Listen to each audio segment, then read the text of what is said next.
Hey guys, what's up? How are you all doing? R8C FIFA here, and welcome to a new video, which is the match preview for Chelsea versus Porto in the Champions League quarterfinals tonight. And this game is really important. It's the Champions League quarterfinals. This is the first time I've witnessed Chelsea winning a Champions League knockout tie. I became a Chelsea fan in 2017, and we have never won in the round of 16 after that. And this was the first time, so I'm really excited. This is the first time I'm witnessing Chelsea playing in the Champions League quarterfinal. And it's a big game, even after such a demotivating loss against West Brom. I'm sure the players are going to put their best into this game, but still, there are really important things to be talked about before this game. Pulisic is out, by the way. Pulisic is out injured. He won't be playing against West Brom tomorrow. And I've heard Sergio Aguero rumors as well, by the way. I feel Chelsea are trying to go for Sergio Aguero if the Haaland deal goes wrong. And for me, that might be an issue because with Haaland, you're looking for a long-term signing, but with Aguero, you're just looking for a really short-term, quick solution sort of signing for our striker problem.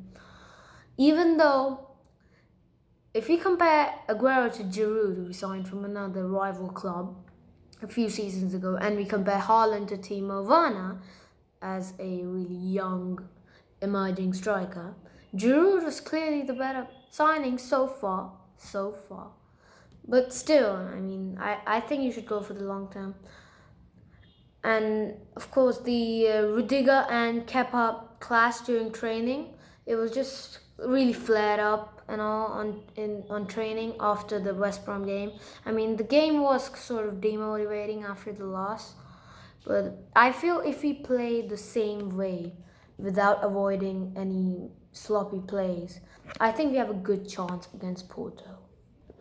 I feel people are making a big fuss about this. It's just a loss. Though it's a very shocking one, I feel people are reacting too much or getting too hyper. There's no need for this. Just relax. It's just a loss. And the red card, and we're down to 10 men. We couldn't stabilize our team after we went down to 10 men. It's okay, but let's look forward. I'm pretty sure if we have all our 11 men on a one-on-one for each player, we can easily beat Porto on head-to-head. It's just that we need to avoid any sloppy mistakes. The focus of the player needs to be really good. We need to concentrate well. And I think some players need to improve. Ziyech, I thought, was really bad in the last game. Some of his passes were not great. They were great, but not Ziyech quality, right? He set his standards high himself, so he needs to keep up to them. Timo Werner needs to start scoring. He just needs to. This could go down as a worse signing than Fernando Torres if he keeps on playing bad. Fernando Torres, I don't think he had such a big non-scoring run. Though he did have really bad periods, Timo Werner is not any better this season. And he started off great. I remember the Southampton game where we drew 3-3. He scored 2 goals, and those were brilliant goals. I was like, if that's what's going to come from Werner and Havertz, we're winning the league. But of course, that didn't happen. And you can check out my 3 reasons why Chelsea will win the league video. I'll send the link down in the description. But of course, that is not happening. And in terms of the Champions League, I was confident until that West Brom game. I just don't know if we can win. No, that's the main question. Can we win against Porto? They knocked out Juventus. Now that's a big thing. Now, that's like an Ajax run. Remember I think that was 2 seasons ago when Ajax beat Real Madrid. They beat Juve, they reached the semi-finals, and they lost to Tottenham. If Porto can achieve something like that, that would be unbelievable. But Chelsea, I think Tuchel needs to put out a really good 11. Ones he thinks can win. I think Giroud needs to start. That's what I feel. I think Giroud should start ahead of Timo Werner if you want to win. So should Mount. Mount was on the bench against West Brom, but that's what I said. I thought we should have given some players rest against West Brom, like Mount, who was very crucial so far in our season, so that they're completely fit to play against Porto. That's what I feel. Now, lineup-wise, this is what I think. I think we should go with a 3-4-2-1, as we did against West Brom.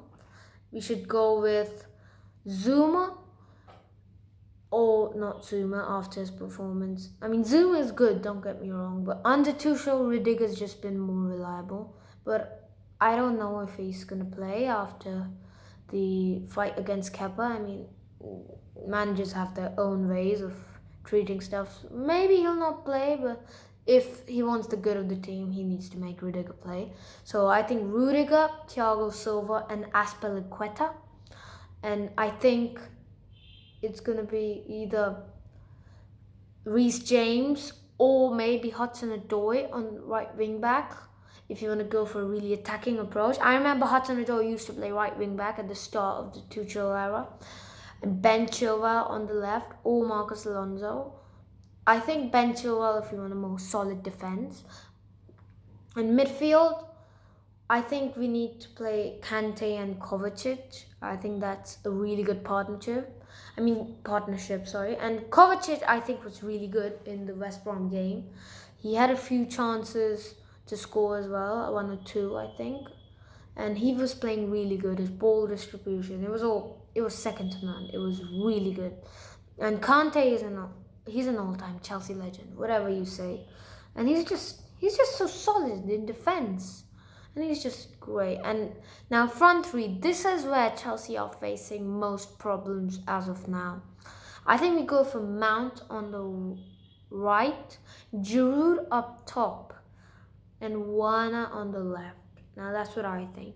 I think this season Werner has done better playing on the wings and doing sort of the playmaking role instead of the scoring role. I think Werner can do that really well.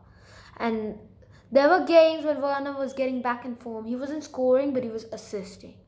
So I think Werner on the left, Giroud up top, and Mount on the right. I think this can be a dream trio if you want to have a chance against Porto. Now again, I'll of course update you tomorrow of the Real Madrid and Liverpool game as well in the match review as we face the winner of those two teams. We face the winner of that game, any one of those two teams, and I'm happy with that draw because I think it was the best option out of all the other games that were there. I wouldn't want to face Man City or Bayern or PSG, nor Dortmund. Maybe Dortmund will be okay, but Bayern, no, after they thrashed us last year. It was, I think, 7-1. PSG, even they're too good, even though they're sort of inconsistent this season. But yeah, I'm just really excited. This is the first quarterfinal of the Champions League I'm about to witness as a Chelsea fan. No, I mean, I'm a very recent Chelsea fan. It's just been 4 years and we haven't been in a quarterfinal for, I think, 7 years. So this is a big thing. And thank you for all of you who have watched. And if you don't know, we recently reached 20 subscribers on the channel. Now, of course, that's a really small number in YouTube, but I mean, I've not been YouTubing for a really long time. This is really big for me. Thank you for the support. Please hit that like button if you enjoyed and subscribe for more content. Let's try to hit 50 subscribers soon, okay? Have a good day. Bye-bye.